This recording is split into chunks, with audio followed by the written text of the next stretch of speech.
Hey, good afternoon, everyone. Y'all hang on with me just a second. We ain't fixing to work on something. Just sort of trying to get set back up. Maybe let a few people get in here. Maybe Chad or Joey can pop in if I see them come in the feed here in a minute. I know we hadn't been on a long time, and just want to make sure everything we have is working.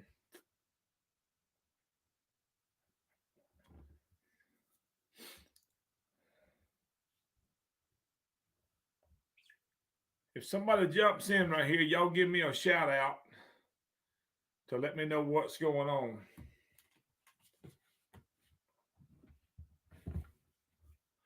We're going to try to get our program set back up. We can go on Tuesday nights again.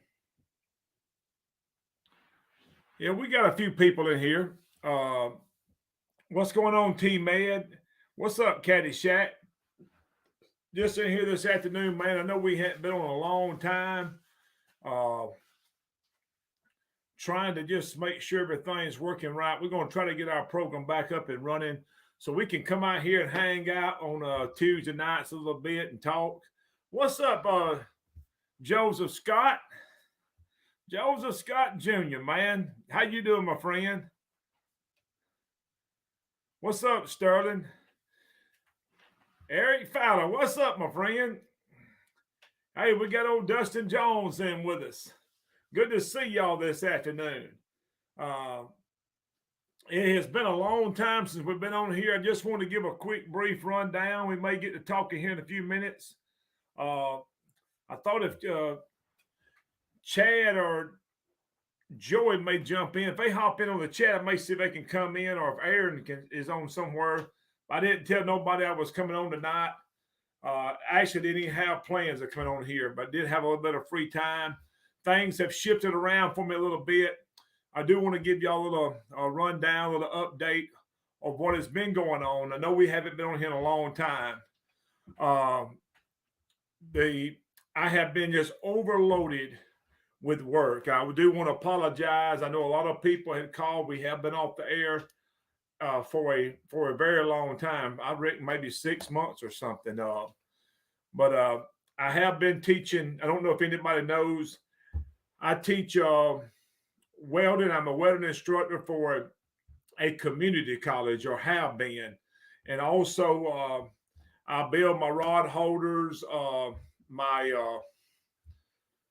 the anchors. We've been working on them, and I'm involved with the church, so I just been really busy and trying to stay caught up with what I'm doing and the other things I have going on in my life.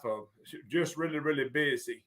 But we fixing to get into the summertime of the year. I do not have the school on me anymore, so that sort of relieves me. I can work during the daytime on my rod holders, my anchors, and the other stuff I have going on. So that is where I've been at. That's what's been going on. I just have not had time to be on here on Tuesday nights of all the other stuff going on. But we're back, so hopefully we can get started. I don't know if y'all have seen this or not, but hey, I'm very happy of this. A couple of weeks ago, we got to fish the Sea Arc Invitational. What's up, Samantha? Adam Isaac, good to see you, man. Got Stump in the house. Sterling, good to see you. But a couple of weeks ago, I think Joseph Scott Jr. was there with us. There was a lot of people. If you own a Sea Arc boat and you have never fished the Sea Arc Invitational, you need to one time make a plan of getting there and fishing this tournament. Around 190 boats that was there at the Sea Arc tournament, and it is a blast. Joseph Scott Jr. was there. Joseph Scott done really well. He caught fish all week long, caught them on tournament day. And congratulations, Joseph. Hey, Chad, if you're able to come in, just jump in here with me, man. Just send me a text or something, and I will send you an invite if you're able to jump in here. Just send me something that says, hey, I'm able. If not, we're going to move on. I ain't going to be on here but a little bit. Just want to talk a little bit and just try to get people up to date with what's going on. Hey, what's up, Tommy? Good to see you, man. Yeah, we back in the house, Samantha. Yes, sir. Hey, but I'm gonna get back to the if you're not fished the Sea Art tournament, Doug McAnally's in the house with us. He was there. I mean, man, there was a lot of people there. I was really concerned about hey, if we even gonna have a place to fish, there were so many people. Uh, but we happened to do pretty good. Y'all give me 1 second here, and I'm fixing to see if I can send Chad an invite and get him in here with us. So y'all give me just a second, and let's see. We're gonna bring Chad in with us this afternoon. Let's go. Y'all might have to give me a minute. We're gonna get Chad in here in just a second. But we had a blast at the Sea Art tournament.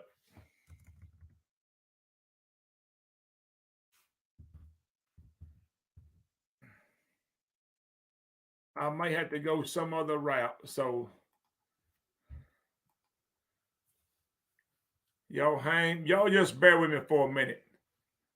And we're going to talk a little bit about catfishing if I can get Chad in here with us. Chad, you gotta give me just a minute, man. I promise I'm gonna get you in.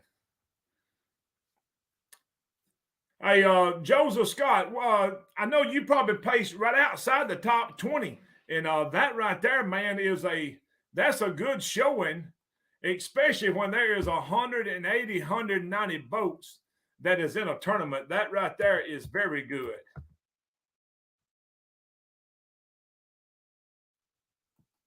Here we go. All right, Chad, I just sent it to you. So, hey, we're back now. Hey, I'm back. Sorry about that, guys. Hey, we're back now. What's up, Jeff Mayfield? Good to have you, man. Chad, I just sent you the link, man, so maybe you'll be able to get a hold to it and come on in here in a few minutes. Me and Joey, we happened to fish the Sea Art tournament, and it was a blessing of ours. There was a young guy that was probably 14 years old, Landon Smith, and he had the opportunity. He'd been wanting to fish with me for a long time, and I called his granddaddy here a while back. I told him, Mark, if you allow, if his mama will allow him to come and get on the boat with us, I want to carry him out and let him fish the Sea Art tournament with us. And so that's what we done. He was able to go out with us. We let him reel in every fish that we caught. The very first one we caught was like mid-20s, and that was the biggest fish that he had ever caught. We caught a couple more smaller fish in the mid-teens that day, and probably getting close to the end of the day, we happened to have one that was around 50 pounds. We caught him. And so when we caught him and hung up with him, I got the young man over there. And I don't know, y'all probably know this, but them fish sometimes get a little lazy. And it seemed like he was probably 20 or 30 foot behind the boat, and he just come rolling to the top. And when that young boy seen that fish, you should have heard him. It was, oh my Lord, I cannot believe it. And he went on and on. I was trying my best just to calm him down. Man, we got to get him in the boat. So he was able to catch every fish. We caught 5 fish that day. And he reeled all of them in it but one. And the reason he didn't reel the other one, he had dozed off one time. He done take him a little cat nap with us. Chad, I can't get you in here. It says it's not connected. They will need connection. You need to connect your microphone before I can add you in here. So something's wrong with your mic, Chad, that I cannot bring you in right now. It's what it's showing. So see what that does. What's up, Steve Stacy? Good to see y'all, man. Hey, but we're going to try Clinton Wright. What's up? I want to say, Clinton, I promised you and Glenn White. I don't know if Glenn's on here with us or not. Glenn's been following me for a long time, and I have promised him a trip.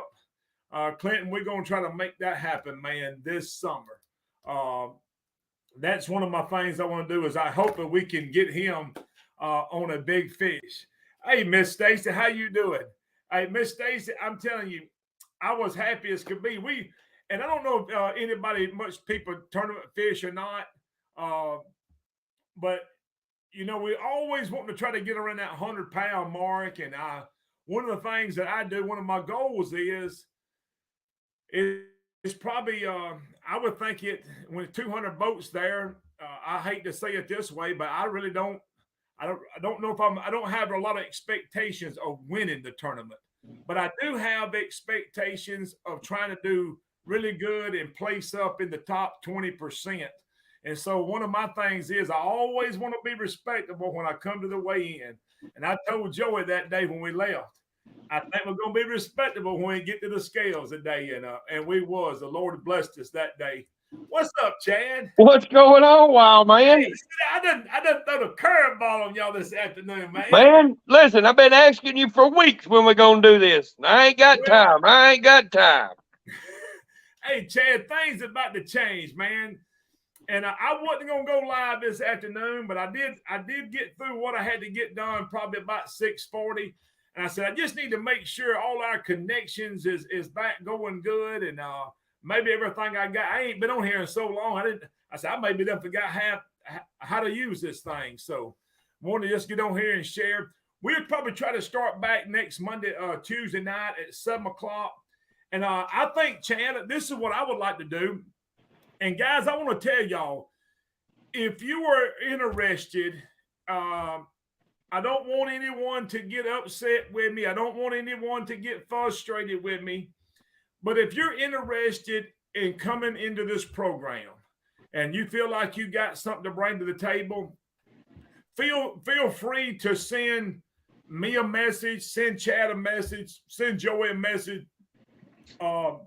Send me a message on Messenger. Say, hey, I would be interested in coming in, and we can try to make that happen. And the reason I said don't be upset with me, we may can get you in, we may not. So if you're interested, just send me a little note right there. Just say, hey, I would be interested. One of the things I will ask, you need to have really good cell service. You need to have some kind of Wi-Fi connection. You're going to have that. I would like to, hey, Mark Lovett's in the house. Hey, Mark, I was just telling them about Landon, man, and him being with me and Joey last week and being able to listen, it was an experience of mine of a lifetime. I don't know about him, but hey, Chad, and I'm going to say this, Chad, I don't know. We run a long way that day. It's probably no secret to nobody. I mean, we run as far as you could run. You couldn't run no further, could you? I couldn't go no further. I couldn't go no further. And I had intentions of trying to save gas, you know what I mean? And when it come our time to go, man, there was about 10 or 12 more boats. You couldn't hold on. You had to go. Hey, I didn't let out of it until I got I had it trimmed all the way up, and I told Joey halfway up there, I said, well, I was going to try to save gas and just run about 37, 40 miles an hour. But I've had it wide open throttle from the time we left. All I could hear who's right there. Look right here. Hey, girl. Ooh, boy. What are you doing?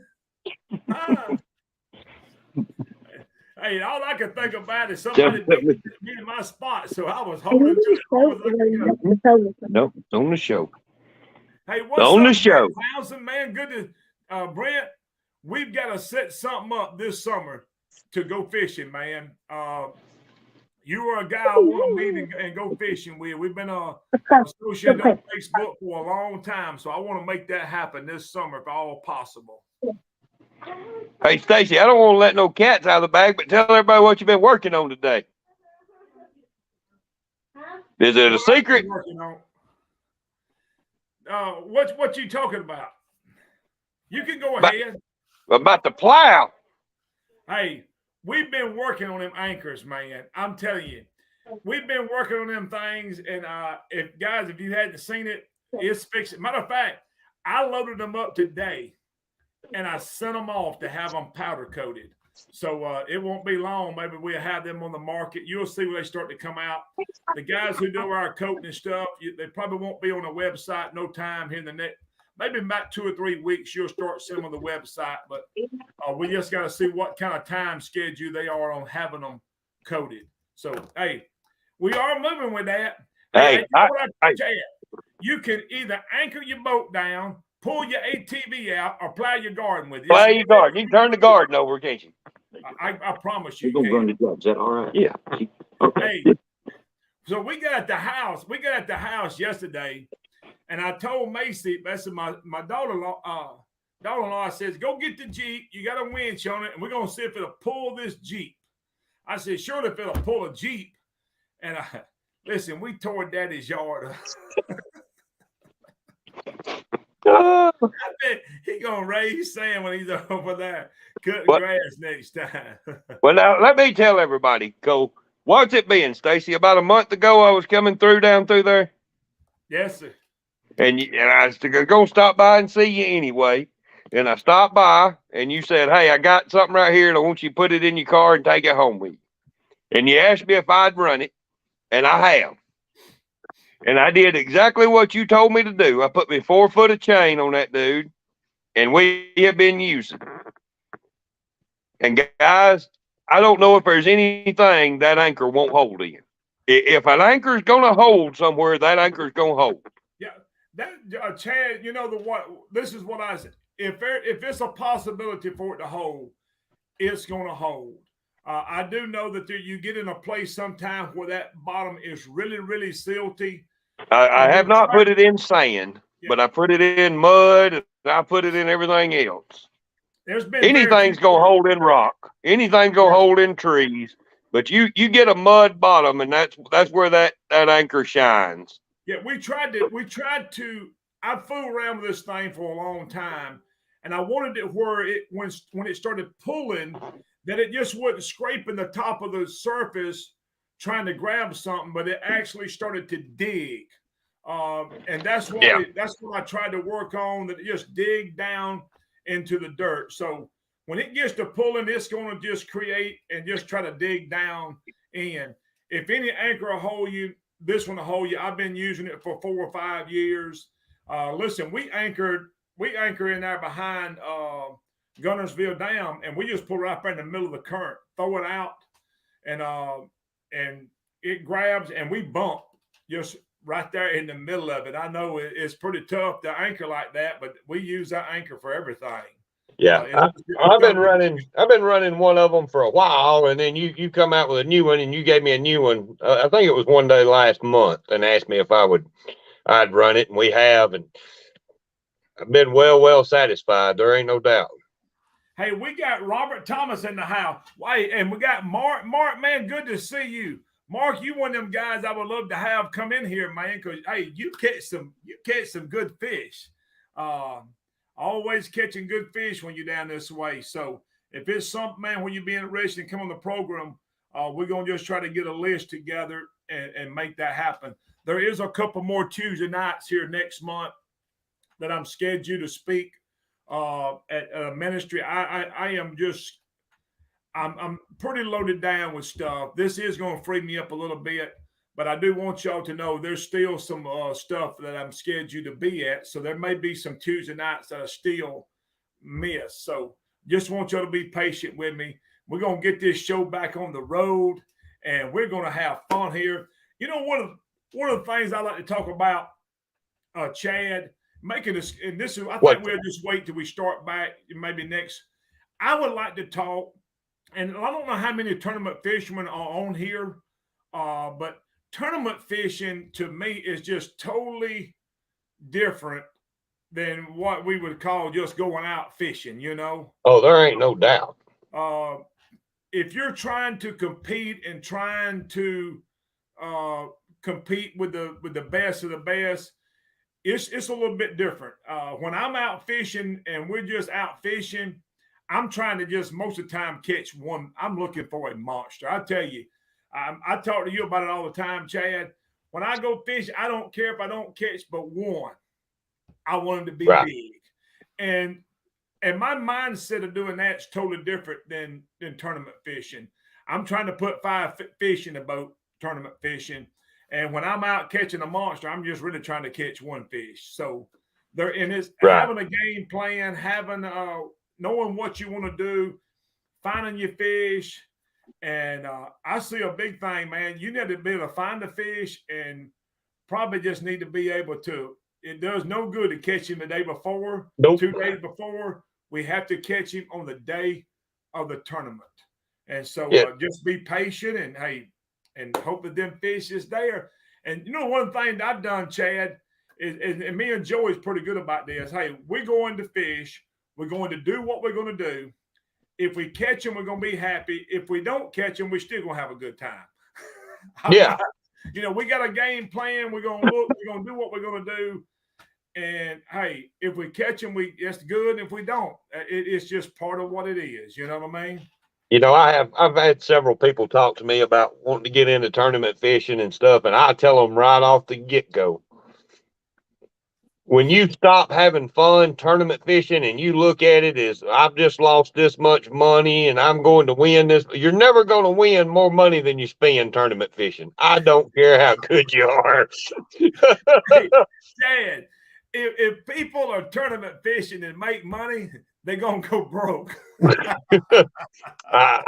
You know, it's the experience. It's the, you know, when you tournament fish, the thing I like about it, especially ones like the Sea Arc tournament and your Mississippi River Monsters and some of these big tournaments, man, you get to meet everybody and hang out with all your friends. I got to hang out with you and Joey, and you know, that's what it's all about to me. You know, you have a good time with everybody else and you enjoy the company. But if you're doing it to make money, no, sir. No, it ain't gonna happen. Hey, and that's the thing we've always done. Hey, we're going to have fun today. Yeah. And when that fun, when I can no longer go out and have fun to fish, I'm gonna find me a different hobby, because that's the reason I'm going fishing, to get away from all the cares of the world. My mind, I don't know about anybody else, my mind goes to a whole different place when I get on the water. Yeah. I mean, my mind's going 101 to nothing all the time. I'm thinking about what I got to do tomorrow. I'm thinking about this. People probably read my Facebook post all the time. Guys, I sit here and my mind just constantly running. But I can get on the water and hey, I just forget about everything else. Somehow or another, my mind just carefree there. And sometimes I don't care if I catch a fish. If I do catch one, I'm just out here relaxing and having fun. I lost him. Hey, I'm gonna say this also to Chad gets back. If you want to learn more about fishing, when you join the tournament scene, you're gonna be able to start to learn some stuff. You're gonna learn. Here he comes back. Yeah. Chad, I was just telling them, when you start the tournament fish, if you just hang around and just listen a little bit, you'll learn a lot. I'm telling you, you're going to learn a lot. You know, one of the biggest, and this has been a challenge for me, and it probably is for anybody who's got a little competitive spirit to them. You know, I made a comment before, and we'll say, well, the fish just didn't bite today. They bit for somebody. Hey, you go to the scale and somebody pulls out a 150-pound bag and you go, wow. And he ain't the honest one. There'll be a bunch more. And so my mind, somebody told me, said the fish bite every day. And he says, if you go to a tournament and you watch, he says, somebody's going to catch them and a lot of people's not. And so we used to use this old theory where they just didn't bite today. But once I started looking at this, my mind started to think they bit somewhere today.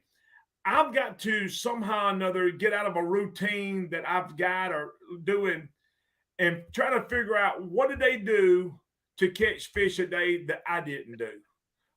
Hey, stuff like that is when I leave there and that 4-hour drive back home, I'm sitting there thinking, you know, what did they do? Where did they go? How did they catch them and I didn't catch them a day, you know? And you're going to do all that, and me and you spend a lot of time talking.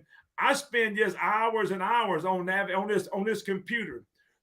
a week before a tournament, sitting here looking at that map and trying to figure out, should I fish shallow? And I'm trying to figure these things out before I ever get there. And with me, Chad, I fish certain places in certain seasons. I don't know about nobody else, but I fish certain places in certain seasons. Yes, there ain't no doubt. And even if you're just beginning tournament fishing and you don't know anybody and you don't talk to anybody, when you get out there and you start fishing, you'll start noticing where boats are. Hey, I know who that is, you know. And then you get to the scales and you see what they done. You were like, well, they was fishing over there on that flat. I should have been fishing that flat today, or I should have been, up there closer to that dam, or I should have been down there in the deep water. Or they was dragging baits, or even if you don't know anybody tournament fishing, you can still learn a lot. Yeah, you could learn a whole lot, and just trying to figure things out that's going to make you a better fisherman. And I have hey, fished some little small tournaments, and I fished big tournaments. And for the most part, the catfish community, if you just get in there and start hanging out and introduce yourself, you're gonna make some friends real fast. Hey, Chad, we was in the car the other afternoon, me and my wife, and she made mention to me that my first trip ever to the Tennessee River probably was within the 7 years. I haven't been fishing the Tennessee River no more than 8 years, I would say, probably 7 or 8 years. My first trip there, we went to Gunnersville. We stayed there at a camp right above the dam. My first trip, I didn't catch nothing, zero. And when I got on a body of water like this, I had considered myself and a lot of other people around where I live. Hey, I was pretty good on Alabama River, but I had fished the Alabama River all of my life, and I had become real good at that. But when I went off and went to Gunnersville, I found out. I says, "Man, I'm pretty good on this body of water." But I fished here for 2 days and didn't catch a fish. And, that was a personal challenge for me because I'm like, man, I just can't. This is totally different body of water. And that's when I started sitting down and really dedicating a lot of time to different techniques of how to read my electronics, how to read my map. And I sit here and studied and studied and studied and looked and looked and looked. And and the next time I went back, I just went with what I had studied on. And I put some fish in the boat. And the next time I went back, I started venturing out and just doing a couple of things. And next thing you know, boy, we go to Papa. And the same thing on the Mississippi River. I fished the Mississippi River for 2 years. And I didn't catch enough fish to feed me and you both trips. And last year, I'm like, oh, and I had a guy, man, Larry Huff taught me how Danny Huffman. Danny taught me how to walk them baits down there. And boy, went to pumping them. And we went and weighed in a limit at the MRM. And I'm yes, like, sir. Wow. It might not have meant nothing to nobody else, but I'm like, I fished this river. This is my second or third year. And I've caught a few fish every time. But this time I put a limit in the boat on tournament day. Hey, that was a big victory for me. I don't know about nobody else. And I don't even, I don't know where we placed that day. But we was up there. We was up top 50% of the field. I was just happy that I was able to get the limit in the boat that day. Yeah. You come up here and fish the Tennessee River, and you thought there wasn't no fish in this lake, didn't you? I did. There's a big difference in fishing rivers and lakes and all that stuff. It's different. And I'm like you, where now the first I'm a little bit different than you. The first time I ever fished the Mississippi River, me and Scott Childers fished MRM. And dude, I can't tell you how many fish we put in the boat that day. It was crazy. We were catching them going and coming and doing something that most people, if you told them you were doing it on the Mississippi River, they'd have called you a liar. But we were you're dragging exactly right. baits on the Mississippi River. Yeah. And our first trip, me and Joey's, we went there the year before. Joey was not able to fish with me last year, but the year before that, the last time me and him fished, we was up there and we caught one that day. We weighed in on Big Fish Day. We had one around 50 something pounds, and we caught it dragging baits. You can do it. Hey, There's not a whole lot of places you can, but it can be done. yeah. Hey, it can be done, and that's what we done on the Mississippi River. And there's places to do it. Hey, we drove 50 miles to find a place. But now I'll tell you, I'm kind of like you are, Stacy. Once you catch a fish bumping, you better get ready to have a bunch of bumping rods and a bunch of bumping reels, and you're gonna find a way to do it because it is addicting. There ain't no doubt. Yeah, I would say this, and my son loves to bass fish, and I would love to get him on the boat with me, bumping baits, because I'm telling you, it is like bass fishing on steroids. There is nothing like having that rod in your hand When he thumps it. Hey, listen, there ain't nothing like it, is it? It's crazy how you can feel that fish when he picks up that bait. You can feel it, and you know it's fixing to get tight. Yes, hey, and man, to feel him hit that thing, and I keep my spool, free spool, Yes. and I just lock it down with my thumb and try to reach over quick enough to engage my Lock reel. it down. And listen, I'm telling you, it is there's nothing like having that rod in your hand and feel 150 pounds. Grab a hold to it. Yeah. Hey, Now, I have not caught 150 pounds yet bumping baits, but boy, I can't wait. Well, I caught one on the Mississippi with Danny. We caught one that was 48, somewhere around that number, right there. And it was later last year. I was up behind the Wheeler Dam. The Wheeler Dam was on Wilson Lake. I pulled it up there and threw my anchor out right there in front of them towers. That water was just ripping. I like not have never. That water was whipping so hard I was by myself. I like not have never got that fish in the boat. It like to give me clean out. Me and Aaron fished right there one day, and we had fished, man. We had fished and fished and fished and fished, and we come up about the last hour or so of a tournament, and we fished right there, and we put 3 fish in the boat just within 15 minutes, man. Just bam, bam, bam. Yeah, I would say this: if I'm fishing behind a dam, if there's current there, it's a great technique to be able to find these fish. Yeah, because I'm fixing to get in my boat and I'm fixing to, if I anchor down, a lot of times if there ain't a whole lot of current and it's just enough of, I just anchor my boat in the dead of the current. And I'm like, I can walk this bait 250, 300 feet behind me. And I'll walk it down that seam once or twice. And I'm like, well, I feel like if he was there, I probably would have got him. I move your boat over a little bit. Over or move back. And I'm like, we're gonna move 3 or 4 times. We don't catch none. We gone from here because I'm like, they ain't in here. We should be gonna run a bait past him somehow or another. Yeah. Hey, Chris Baggett asked about a bumping rod. Chris, what I would suggest is you really want something sensitive. Very. I would say this: get you a rod that is sensitive, whatever it may be, something that you're gonna be able to feel. Get you some braid line. People ask, should I use braid? Should I use mono? Get you some braid line. That braid line, you're going to be able to feel everything that is there. And it's just starting then to try to figure out what ounce weight that I need to be able to walk that bait behind me.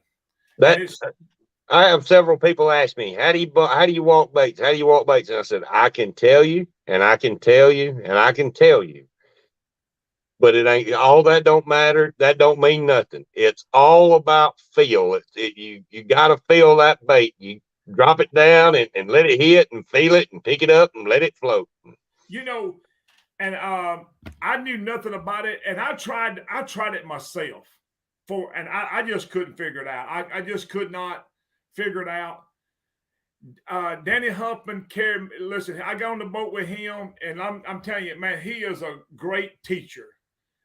He didn't take me but a minute. The way he explained it to me, I'm like, I understand what you're talking about. I see what we're doing. And I won't never forget, I caught one about 12 or 13 pounds, my first one. I'm like, yes, I finally caught one. But I would suggest get with somebody that knows a little bit about it and start to work from there. I went and I got me a box on my boat now, and I've got cannonball sinkers from 1 ounce probably up to 8 or 9 ounces. And I'm gonna usually start with a 4 ounce weight. And if I'm anchored down, I'm just gonna drop it down behind the boat. I'm gonna pick it up, and if that current can't swing it back and let it back down, if it ain't moving none, or if I pick it up and I can't feel the bottom no more because the current's done got it and carried it down, I don't have enough weight on. So I'm gonna bring it back. I want to be able to let that weight down, and I hit the bottom. I'm gonna have my rod and have it free spool my thumb on it. When I pick it up, I want to just open my thumb up and let that line go down and hit the bottom again. If you cannot feel the bottom again because the current has swept it out from up under you, you got too light of weight. You need to go to a heavier weight. If you pick it up and you let it down and it just drops right back down where you let it down at, you got too much weight. You want to be able to just let it and let that current sweep it and lay it back down, sweep it and lay it back down. And so you can just adjust your baits according to that. And Chad, I don't know about you, but it seemed like to me, the bigger the bait I'm carrying, The more lead you need. It's going to affect things because that current can get it and carry it. So yes, I like to just start with something a little bit smaller type bait when I'm bumping and stick with that similar weight and that similar size bait, so nothing really changes. If you're just learning how to bump, I would suggest you start out with a heavy piece of lead, 4, 5, 6, or so. Pick it up, let it down, and just get used to feeling that bottom. Pick it up and drop it down and feel it and get used to it. Once you get used to that, then go down an ounce. Pick it up, let it back down, and until you get the feel of it. And it is easier to learn how to bump with your boat anchored down. Lock it down and get the feel of it. And that gives you don't have to worry about boat control then. Your boat's there. All you're worried about is feeling that bait and walking that bait and feeling the contact with the bottom. Hey, Marcus. Hey, listen, I know the feeling because that's the same thing. I was confused about it. I just could not figure it out. And it does take a little time. Get with somebody who knows how to do this and go with it from there. And Chad, I get right there in that current, man. And if you ever get to a place you can't feel it no more, just go to reeling it back up. Hey, there might be a fish on it. There may be a fish on it. There may be a fish on it. And if it's not a fish on it, sometimes it's got hung in some stuff. Mm-hmm. And just go to reeling and snatch it. And most of the time, it'll come right back out of there pretty easy. Yeah. Yeah. And as far as Chris asking about what kind of bumping rod and this stuff, man, and this goes for everything that you fish with. Rod holders, anchors, if you got any questions, find you somebody, go to a tournament, find somebody that does this, find out what they use, talk to them and ask them if you can pick it up and feel it and see, and make up your own mind before you spend $500-600 on stuff. Look at it and get them to show you what they like about it and get somebody else to show you what they like about something else. Now, I tell you what I did like this, and I want to explain what I use. Get yourself a good rod. I fish with the Meat Hunter Boss Hog. There's many companies out there, Chad. Big Cat Fever's got them. They got bumping rods. Get you a rod that's set up that's really sensitive. It's got to be. It needs to be light too. A lighter rod because you start doing that all day. I went with a low profile reel. I got a Shimano Dakota 600. Now, I love this reel, and one of the things I like about it, also, especially from the Mississippi River, and you moving, the line retrieval is like 7-1. It's So quick. if I lose contact with the bottom or something, I can hurry up and catch up with my weight or something like that. But what I do is I come off of, I've got about 60-pound braid on my main line. I come off of it with 80 to 100-pound mono leader. Now, I got a swivel that connects from my braid to my mono. A three-way. Yes, sir. A three-way swivel. And what I do between my swivel and my hook, I've got one of them chain swivels. Yes, sir. Because that current's moving, and if you don't have something else in there, it's going to just roll your line up. So yes. I got one of them chain swivels in between my swivel from my main line to my hook. And so that's going to give a little bit more action. I come off of that three-way swivel to start with, and I got me a little bitty piece of line. I know some people use it a long, but I went with something maybe about 8 inches, and I use it. It's what connects my cannonball to my three-way swivel. I got some 20-pound test line that I tie that lead on there with. Do you tie a loop on the end of it so you can swap it out if you need to? Tie a loop on the end. I just loop it in there if I need to swap it until I get it figured out. The next thing about the 20-pound test line, I've got 60-pound main. I got 180 to 100-pound leader. If my weight hangs and my hook don't hang, I can break it off real easy and reel everything back in and just have to put another weight line back on another weight. I don't lose everything that I have. My leader line is coming off. I'm going to say it's about 4 foot. Really, it's 4 to 5 foot long is what I have. And that's what I fish with. I fish the exact same rig. I got 65-pound braid, 80 to 100-pound leader, chain swivel on my main leader line, and a 20-pound, 25-pound loop on my drop for my cannonball. And I am fishing. I seen that reel that you got, and I got me one just like it. Hey, I love that thing. I love that. I'll tell you one thing it does have. It's got plenty of drag on it. Hey, I'm going to go ahead and tell everybody, if you get a Shimano Dakota 600, you need to make sure that your drag is set and don't tighten it down because you're going to break You something. can't lock it down. I'm telling you. I've never had a reel that had that much drag. No. That thing has got some, you can lock it down, man. You're going to have a problem pulling the line off of it. If you lock it down, that line's gonna cut down into your spool, and you ain't never gonna get out of that spool no way. It is. As hard a time as I give Joey about braid line, and I love to give Joey a hard time about braid, but when you're bumping baits, you need braid. It's got a smaller diameter, so that water and that current don't affect it as much, and it's so much more sensitive. It doesn't have any stretch to it. There is a time and a place for everything, even though I hate braid and said I'd never, ever fish with braid, but I do have braid on. There's the bumping king right there, baby. Hey, there was something else right here. I want to make mention of this. Yes. Gotta have a line counter. I'm gonna tell you what I discovered with the line, especially when you're anchored. I mean, you can almost bank on this.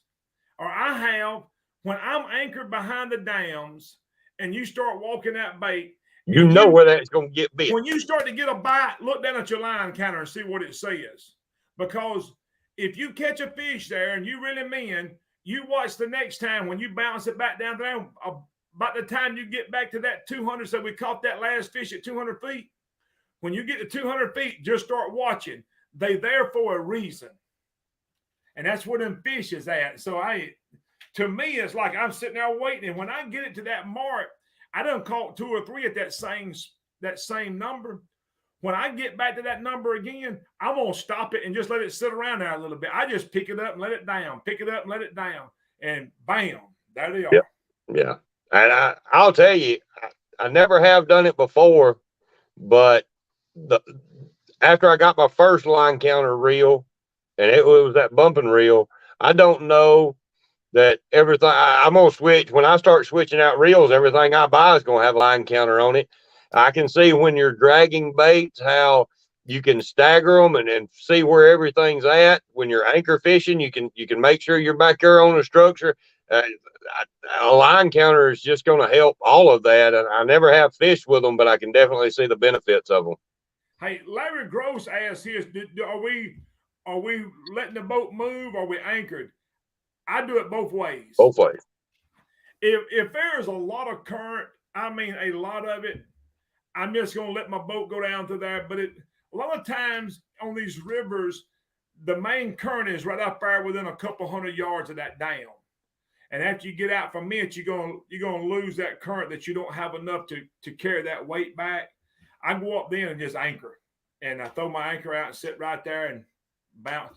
I'm gonna come up. I done told Joey, I'm gonna get me one of them bicycle seats, and I'm gonna make me a little deal on the front of my rod holder with a little other holder, and I can sit my bicycle seat in it, and I can sit right there on that rod holder, that bicycle seat, and bump right down back behind the boat. Hey, when we were bumping into Mississippi this year, I just sat over on the side of the boat. I sat on the edge of the boat.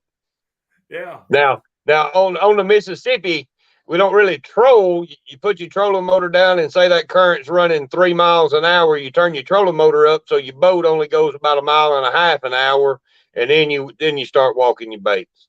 Yeah. Hey, and I'm gonna say you something else. And I'm telling you, man, Danny was listen. I couldn't ask for no better teacher. You can even control on that weight. Hey, So if you got a 4-ounce weight and the current is sweeping that weight out from up under you, let your boat just move a little bit faster. Or if you can't get back touch with the bottom, or you can slow it down or speed your boat up and get back in and be able to adjust that weight to get back in touch with the bottom a little bit. I reckon Chad went somewhere. He just got up. Look, y'all look who's in the house with me.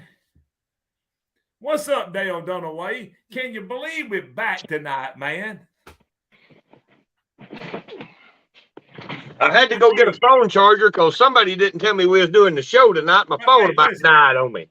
And I wasn't gonna do one, and I was hoping that Joey would have come in, but I never did see him pop in anywhere. Dale Dunaway, he had a birthday the other day. That right there is the birthday boy. Happy birthday, Dale.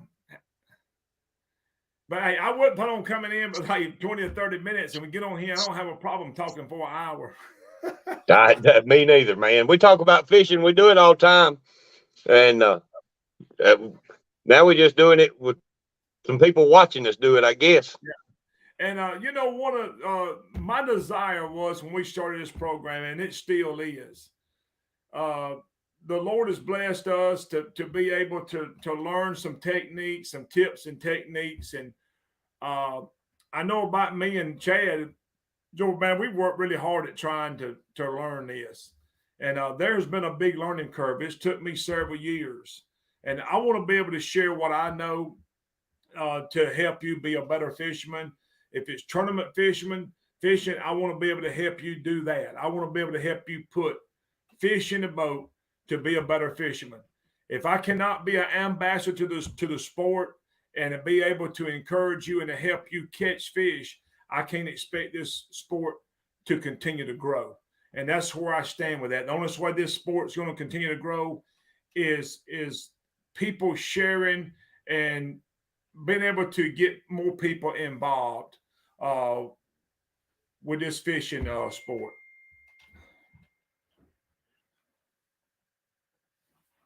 Chad's done it all for me. Guys, I'm fixing to get ready to get out of here.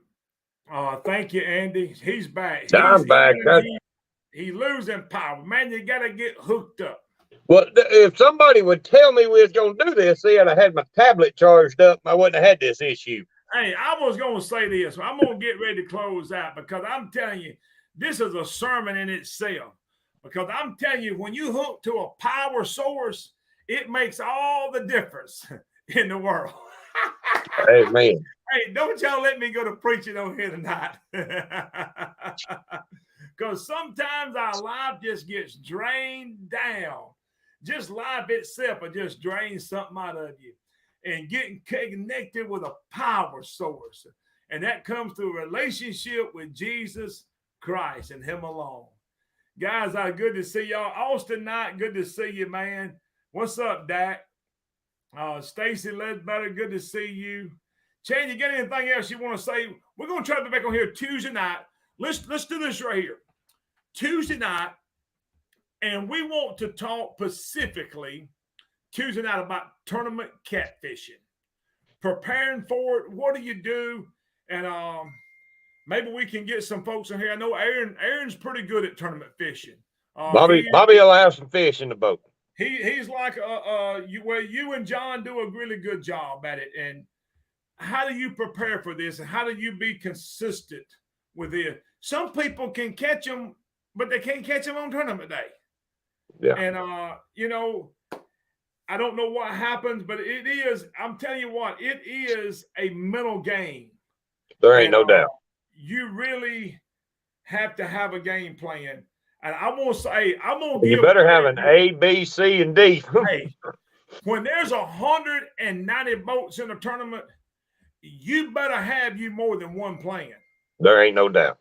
Listen, you better have you, because there is a great possibility that when you get to where you're going, especially when you're boat 132, there's going to be 5 boats sitting there waiting on you to get there. So you've got to you can't pull up there and say, well, my whole day is run. What am I going to do now? Well, you need to suck it up, Buttercup. Hey, this is part of it. You tournament fishing now. You wanted to fish with the best of the best. You got to get in here, and I ain't got time to whine right now. You done spent your money. You done paid your money. You going to be out there all day. So it's either figure something out or go home. And so we got to make sure we got more than one plan. We got more than one game plan. I'm going to share this. Hey, guys, I don't know if he's on here, but I'm going to go ahead and tell you. Fishing the Sea Art tournament. When we left that Saturday from our fishing spot, I looked over at Joey. I said, Joey, you are the reason we caught fish today. And this is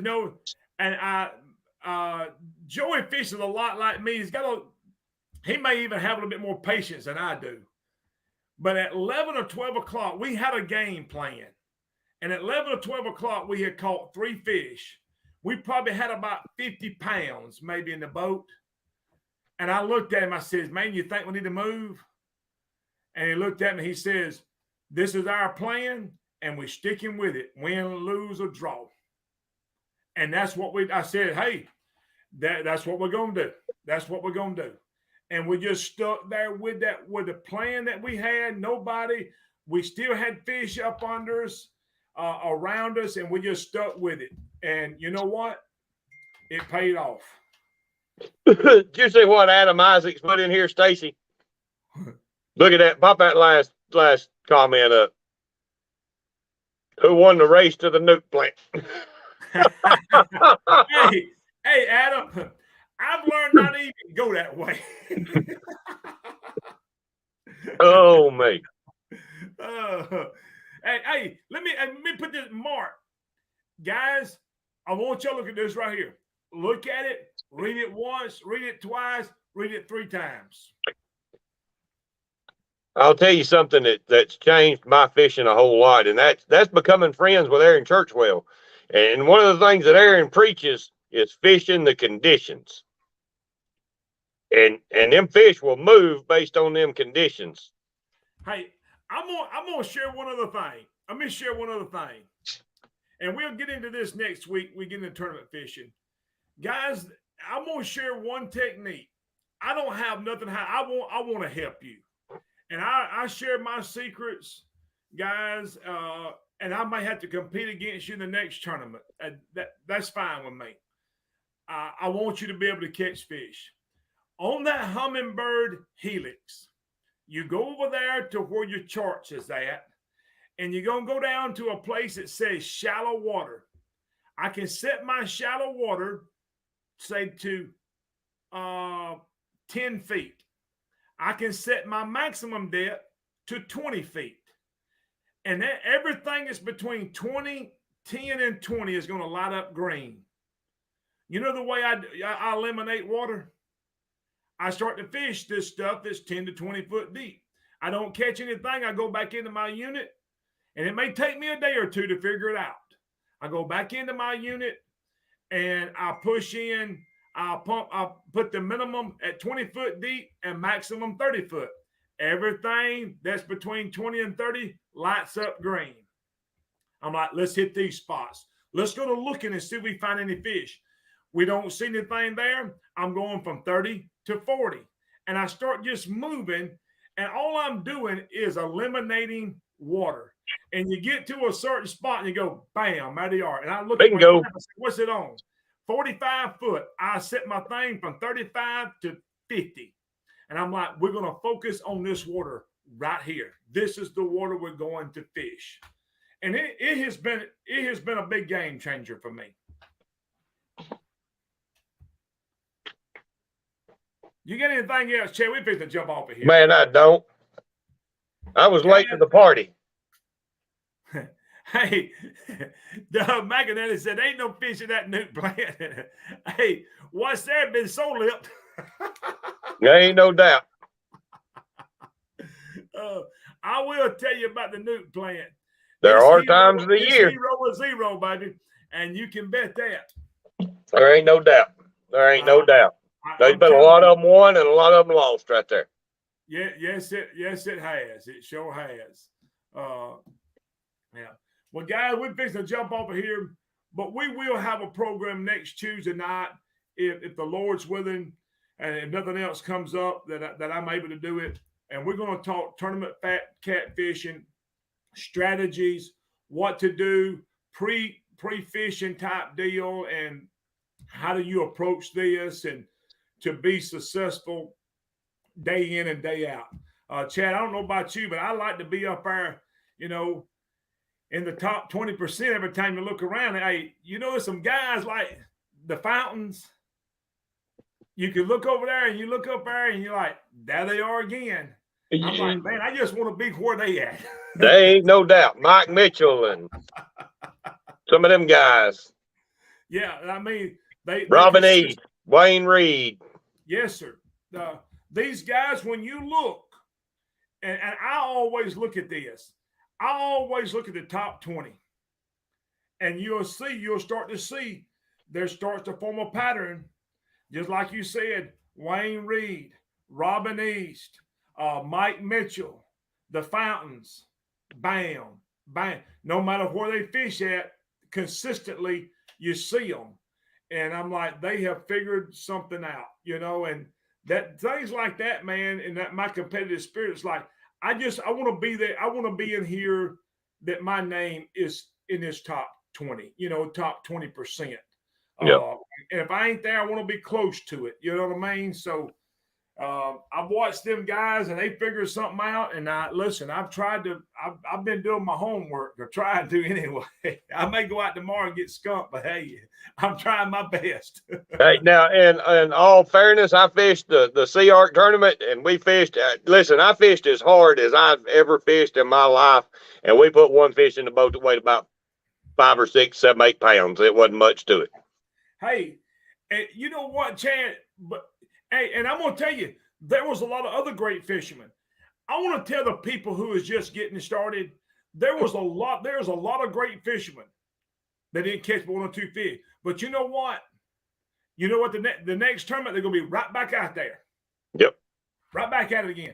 I mean, some of the best of the best. But they just stay at it. They just stay. You can't let a defeat keep you down. Listen, that's it. There's going to be plenty of them. So you just got to stay at it. Stay after it. Guys, God bless y'all. And we will see y'all next Tuesday night at 7 o'clock. We'll be right here. We were just on here tonight, just sort of making sure we had everything correct, everything right. God bless y'all. We'll see y'all then. Have a good night, y'all.